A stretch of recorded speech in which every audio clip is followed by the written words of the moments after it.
E também o Japão. Ok, o Japão está investindo nos Estados Unidos por causa de algo chamado carry trade do iene.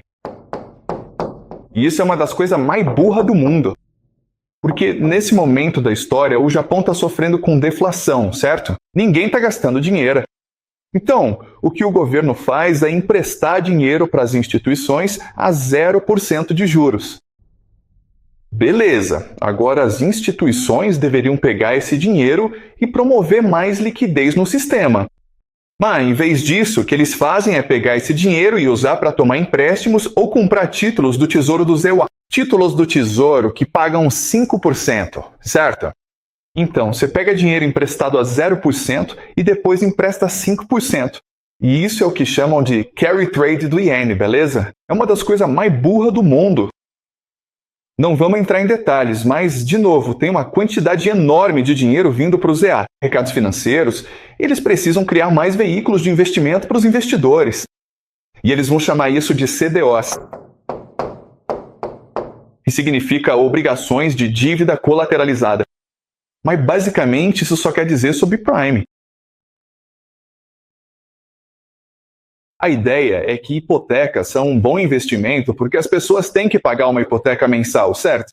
Portanto, você tem uma certa quantia garantida no final do mês.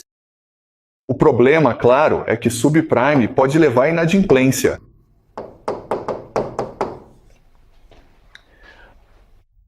Mas, naquela época, ninguém se preocupava com a inadimplência devido à ideia de grande demais para falir. O que significa que, veja bem, o sistema está estruturado de forma que todos estejam envolvidos. E se esses proprietários de imóveis deixarem de funcionar, e os bancos também, toda a economia entra em colapso. Ok? A ideia é grande demais para falhar. O sistema continuará funcionando, pois se parte dos proprietários deixasse de pagar as prestações, o mercado imobiliário colapsaria. Faz sentido? Então, é um grande esquema de pirâmide. Mas sabemos de fato que em 2008 esse sistema entrou em colapso. E por muito tempo, o que acreditávamos era que foi porque houve inadimplência demais.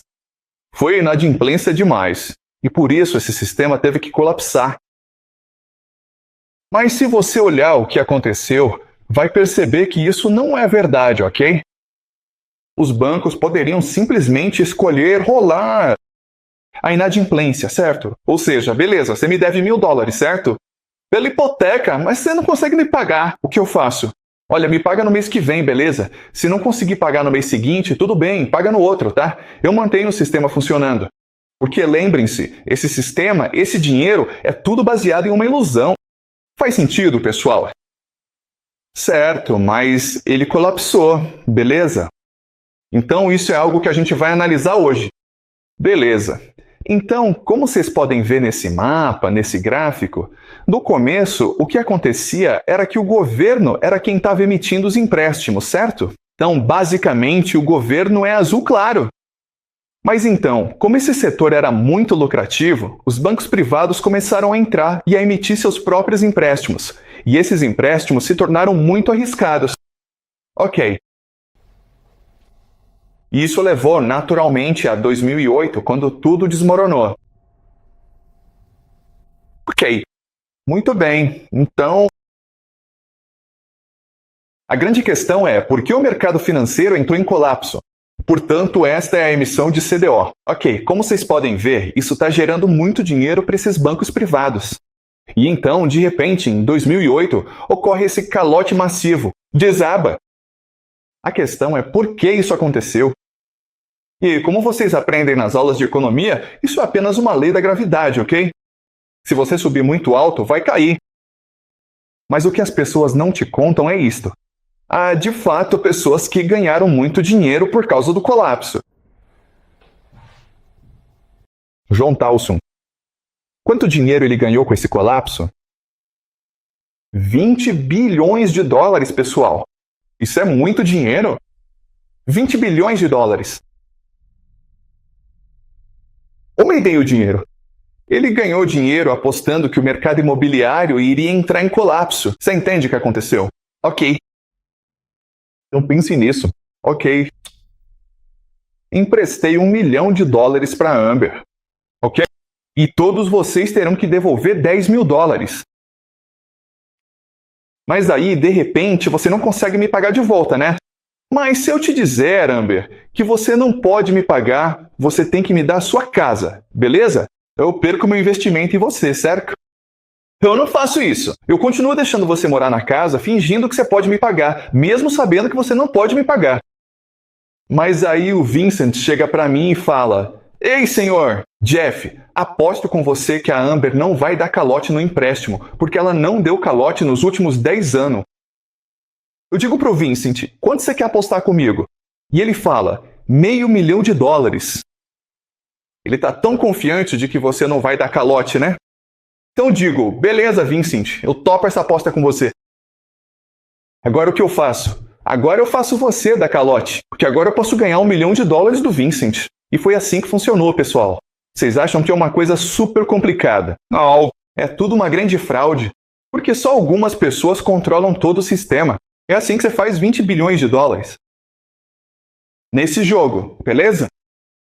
Tem gente burra comprando hipoteca de você, certo? Mas tem gente ainda mais burra apostando que você não vai dar calote nessas hipotecas. E aí você tira o dinheiro das pessoas mais burras. E foi por isso que esse sistema entrou em colapso. Porque você vai ganhar mais dinheiro derrubando o sistema do que simplesmente deixando-o continuar funcionando. Ok? Este é John Paulson.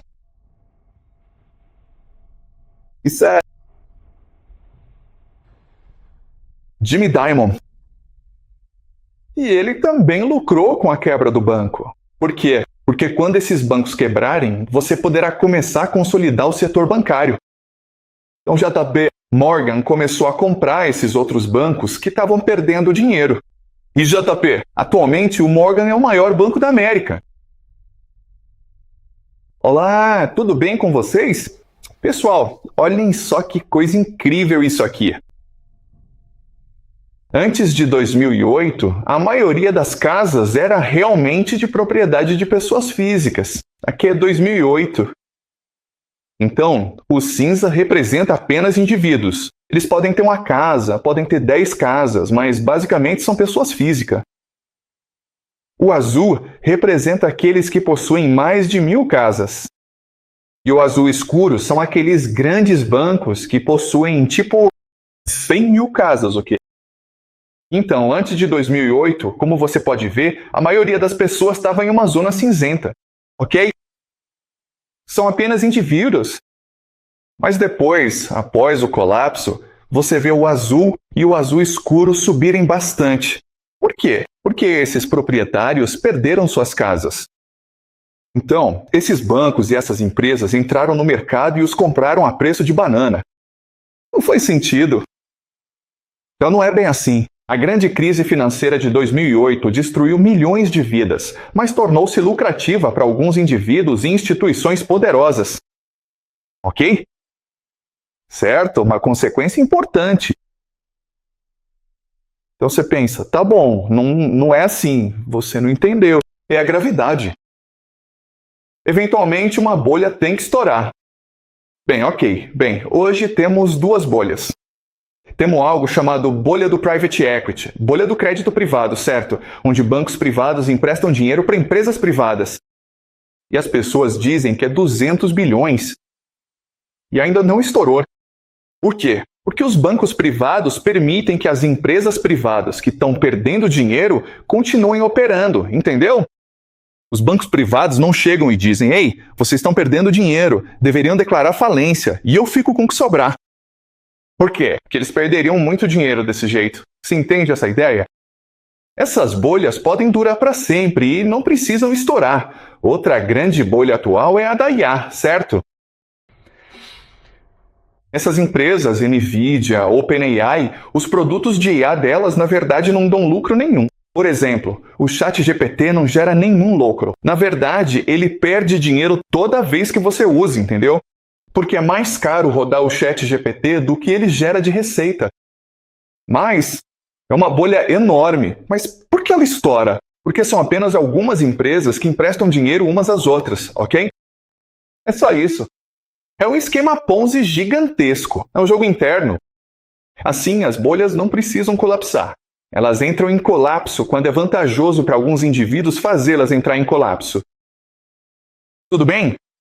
Ok. Outra ideia que quero que vocês entendam é que, após a grande crise financeira de 2008, isso criou problemas na economia global.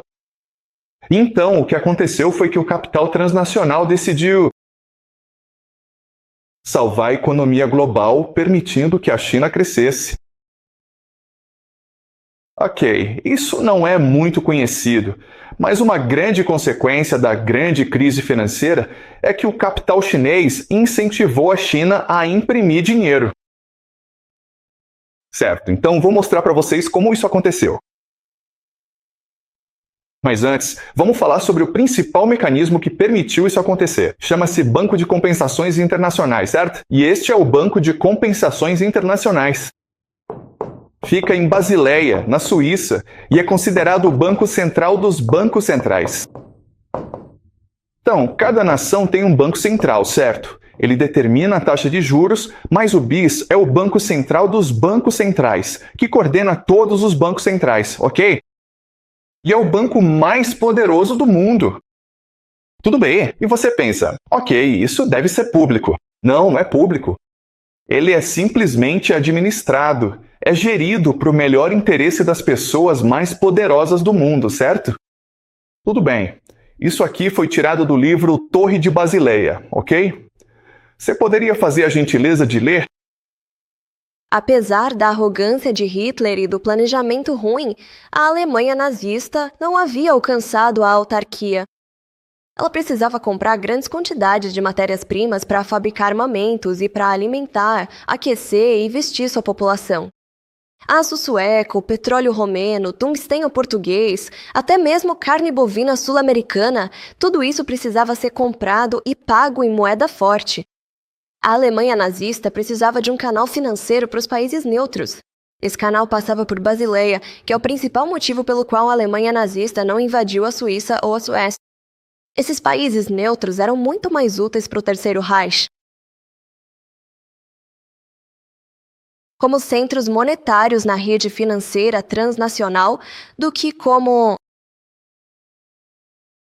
faixas extras de território controlado pelos alemães. Então, o que isso significa é o seguinte: em seus discursos, Hitler prometia a independência da ordem financeira global controlada pelos britânicos. Mas você realmente não consegue fazer isso porque simplesmente precisa comprar coisas de outros lugares. Aí você pensa, preciso de um banco que me empreste dinheiro para comprar coisas, mas também que me ajude a facilitar as transações. Beleza, essa é a ideia do capital transnacional. E o capital transnacional, eles realmente não se importam se você é mau. Eles não se importam. Eles só se importam com como eu posso ganhar dinheiro. Assim, esse banco, o Banco de Compensações Internacionais e o capital transnacional ajudavam a financiar a máquina de guerra nazista porque isso era lucrativo. Ok? E você pensa, ok, depois que Hitler perdeu, os americanos certamente saberiam, ok, que os assentamentos nacionais são malignos porque ajudaram os nazistas. Portanto, devemos destruir os assentamentos nacionais, ok? Mas não foi isso que aconteceu. Após a Segunda Guerra Mundial, os assentamentos nacionais tornaram-se ainda mais poderosos, ok? Tudo bem. Você sabe ler, né? A ajuda militar teve um preço, remodelando as sociedades europeias segundo o modelo americano de consumismo e consumo. O braço de propaganda de Hoffmann produzia panfletos, pôsteres, folhetos, programas de rádio e até mesmo espetáculos itinerantes de marionetes que exaltavam o estilo de vida americano. O sonho americano, uma casa no subúrbio, um carro e inúmeros eletrodomésticos, era apresentado como um benefício quase garantido da liberdade ao estilo americano. A chave para isso era o aumento da produtividade em linhas de produção ao estilo americano, dentro de um mercado livre transnacional. Para que isso acontecesse e para que o dinheiro circulasse livremente, novos mecanismos de pagamento internacional precisavam ser criados. Com o BIS no centro de todo. Certo. Então o mundo é movido por dinheiro, né? O mundo existe, essas organizações existem para facilitar o movimento fácil e fluido do dinheiro ao redor do mundo e transformar o dinheiro em Deus. Certo, então depois de 2008, os acordos de Bangladesh tiveram um problema porque a economia global estava desacelerando. A Europa perdeu muito dinheiro, os Estados Unidos perderam muito dinheiro. Então a solução deles foi: vamos deslocar o centro de gravidade dos Estados Unidos e da Europa para a China. E aí você pensa, tá, mas como é que se faz isso então? Você faz isso com algo chamado taxa de câmbio. Certo, taxa de câmbio é algo muito simples. Queremos dizer para o dólar americano. Então, lembre-se de como a taxa de juros em uma economia nacional é um mecanismo de sinalização para indicar se deve aumentar ou diminuir a liquidez. Bem, a taxa de câmbio no mercado internacional é um mecanismo de sinalização para dizer a outros países se devem ou não comercializar com outro país. Certo? Isso faz sentido para vocês? Muito bem, vamos ver o que aconteceu. Assim, durante muito tempo, a moeda chinesa foi negociada acima de 8 em relação ao ZEU. Dólar! Porque, lembre-se, o ZEU, o dólar, é o principal mecanismo do comércio global. E aí, olha só, a partir dessa época, por volta de 2008, pessoal, fica difícil aumentar o valor. Ok? E agora o mundo sabe. Eu deveria negociar com a China. E a China pensa: bem, ok, minha taxa de câmbio está mais alta do que antes, portanto, devo comprar mais coisas do mundo. Certo, mas não só isso. Mas agora que tenho acesso a commodities do mundo todo, então devo saber que preciso promover minha economia para utilizar esses recursos. Portanto, devo investir mais dinheiro em infraestrutura. Eu deveria construir mais ferrovias de alta velocidade. Eu deveria construir aeroporto. Ok? E foi isso que a China fez. Veja como em 2008, justamente quando as economias americana e europeia estavam sofrendo, a economia global estava sofrendo, a economia chinesa. A China começou a ter uma taxa de câmbio mais alta, ok? E continuou subindo. Cada vez mais alto. E depois, o que tentaria fazer com isso? Tá pensando em começar a comprar coisas do mundo todo com ele? Ok, de novo, isso é um mecanismo de sinalização onde o banco, os sentimentos nacionais são seguros para o mundo.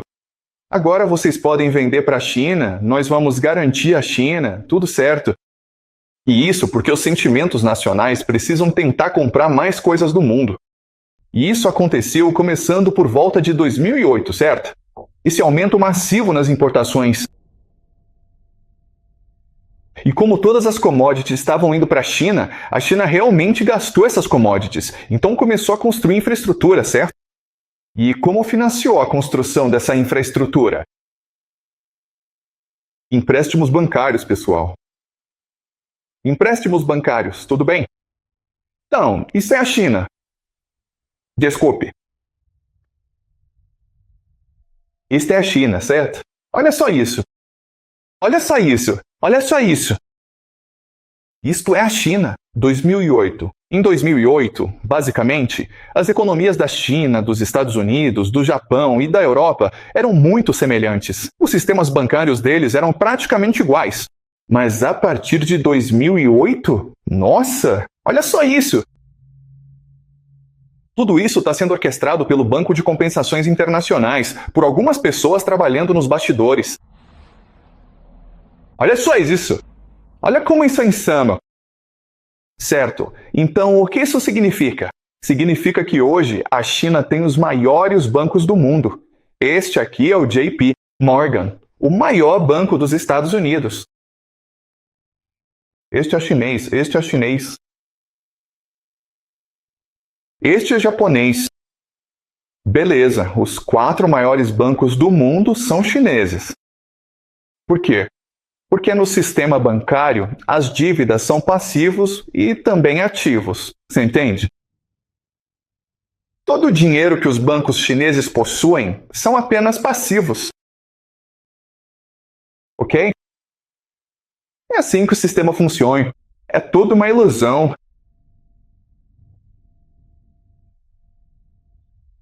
O que impede o sistema chinês de entrar em colapso é o fato de que toda a dívida na China é localizada, em vez de nacionalizada. Portanto, embora esses bancos chineses estejam muito endividados, suas dívidas são locais, não nacionais.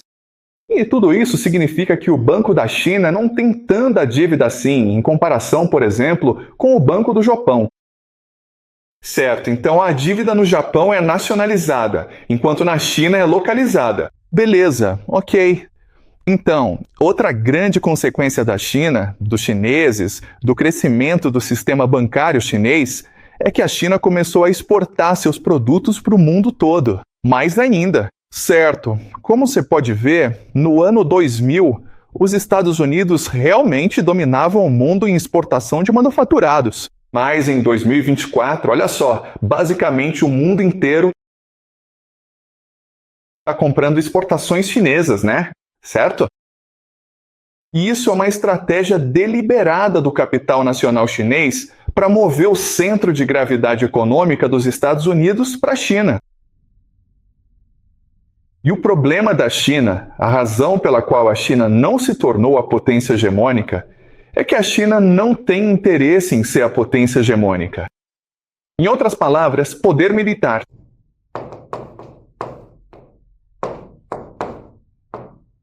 Além disso, com a China expandindo sua capacidade de produção para o mundo, quem está incomodado agora? Os Estados Unidos, certo? Então, o que os Estados Unidos fazem é impor tarifas. Ok? Faz sentido? Então, em outras palavras, ok.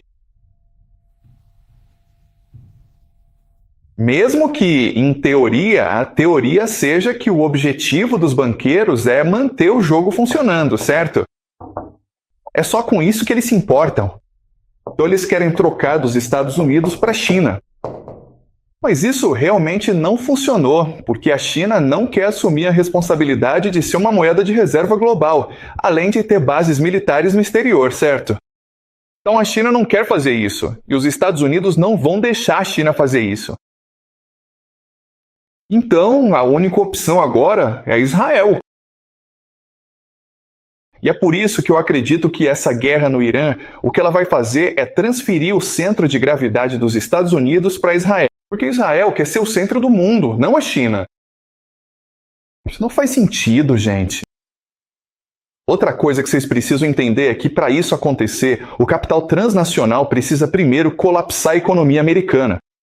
E existem diferentes maneiras deles fazerem isso, certo? Eles podem estourar a bolha do crédito privado, podem estourar a bolha da IA, podem estourar as duas ao mesmo tempo. E por que eles iriam querer fazer isso? Porque, como banqueiro, como transferidor de capital, você ganha dinheiro através da atividade, certo? Quando as pessoas vão lá e fazem as coisas, seja empreendendo ou começando guerras, elas definitivamente vão lá e fazem as coisas. E agora, os Estados Unidos têm muitos problemas, ok? Então, vamos analisar os problemas dos Estados Unidos. Primeiro, temos o envelhecimento. A elite está cada vez mais velha, portanto, menos ativa, menos enérgica e menos empreendedora, entendeu? Depois, existe algo chamado flexibilização quântica, que é como ter dinheiro demais no sistema. Se houver dinheiro demais no sistema, as pessoas acabam fazendo coisa estúpida como jogar, entendeu? Tudo bem? E o último problema da América é que não se pode vencer guerras. Ok? Tipo, essa situação com o Irã está mostrando que as forças armadas americanas não são tão fortes quanto você pensa. Então, se você está tentando recuperar seu capital, observe essas três coisas, ok? A população está envelhecendo demais, há dinheiro demais circulando. Então as pessoas fazem coisas estúpidas, como jogar, e as forças armadas americanas não são lá essas coisas. Então você vai transferir seu capital dos Estados Unidos para o exterior, entendeu? Mas antes de fazer isso, o que você quer é criar uma crise financeira para ganhar o máximo de dinheiro possível, igual a crise financeira de 2008, certo?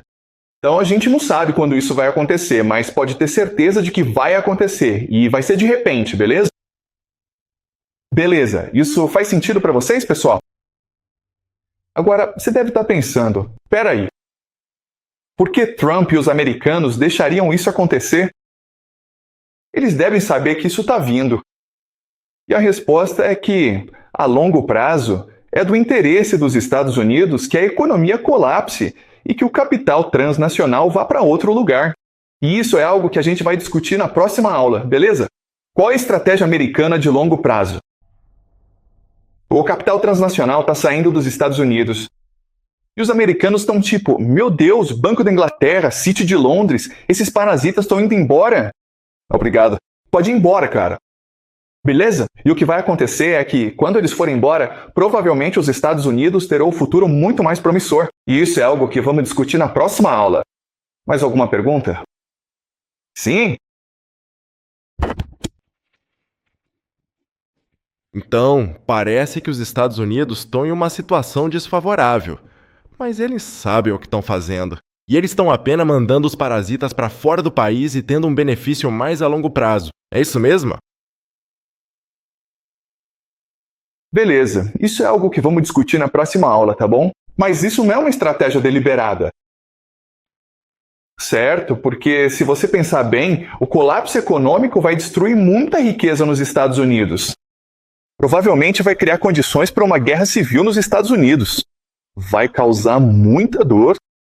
Mas existem certas pessoas, por exemplo, Donald Trump, que acreditam que essa dor é necessária para que os Estados Unidos voltem a ser grandes. Certo, foi o que ele disse. Qual é o lema dele? Fazer a América grande de novo. E como se faz isso? Você se livra desses parasitas, mas para se livrar dos parasitas, pessoal, é um processo doloroso, muito doloroso. É como um câncer, né? Vocês já passaram por tratamento contra o câncer? É doloroso. Quimioterapia, eles fazem cirurgia em você. Você tem que, comer essa comida ruim o tempo todo. É um processo doloroso. Ok? Portanto, o capital do câncer transgênico é uma força parasitária. É um câncer no hospedeiro americano. Eles precisam se livrar disso. Mas vai ser um processo muito doloroso. Isso vai levar muito tempo. Anos, possivelmente décadas. Sim, Ender. Então, se os capitalistas transnacionais deixarem os Estados Unidos, como você acha que essa mudança impactaria a economia global? Ou será que não aconteceria? Sim, tudo bem. Tudo bem? Sim, tudo bem. Então, isso é algo que discutiremos mais tarde, ok? Mas deixe-me mostrar como essa mudança acontece. Tudo bem. Então, neste momento, você está na América. E o melhor lugar para você se mudar é Israel. Ok? Por quê? Porque você se interessa por atividades. Ok? Você tem interesse em investir seu dinheiro em um lugar onde ele vai render.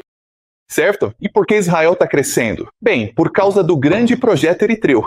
Certo? Eles querem conquistar o Oriente Médio. Mas depois precisa ser reconstruído. Certo? Após a guerra, reconstruindo. Então, o que vai acontecer é que se tornará o centro do comércio global. Tudo bem? Porque Israel controla a África. Isso é algo que discutiremos na próxima aula, ok? É por isso que você deve investir em Israel. Por esses 3 motivos. Por quê? Porque eles vão continuar travando guerras para alcançar o projeto do Grande Israel. As guerras são lucrativas. Guerras são o empreendimento mais lucrativo do mundo, certo? O segundo ponto é que eles precisam reconstruir depois de toda essa destruição. Então eles precisam de capital. O terceiro é que eles vão controlar o comércio global por causa da localização. Por isso Israel é um investimento inteligente para o capital transnacional. Não estou falando de nós com, $1.000. Estou falando que provavelmente o dinheiro das crianças vai acabar indo para Israel. Então, para sair da América, o que você quer é um colapso do mercado de ações. Um colapso econômico. Por quê? Porque o colapso econômico não só permite que você saia com o máximo de dinheiro possível, mas também te permite comprar ativos depreciados.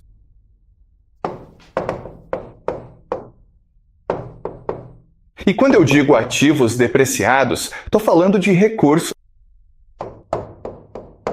que incluem água, petróleo, certo? Então você quer causar o máximo de dano possível, porque assim fica mais fácil comprar esses recursos. Beleza? Faz sentido isso? Certo, então esses caras planejam com décadas de antecedência. Mas o capital transnacional, o que eles fazem é tentar criar o máximo de caos possível, porque no caos há lucro. Se você está sentado sem fazer nada, você não consegue ganhar dinheiro, certo? Mas se vocês estão brigando entre si, se tem sangue nas ruas, dá para ganhar muito dinheiro. Beleza? Faz sentido isso? Ok. Mais alguma pergunta, pessoal? Beleza, então vamos falar sobre o que acontece depois dessa mudança financeira na próxima aula.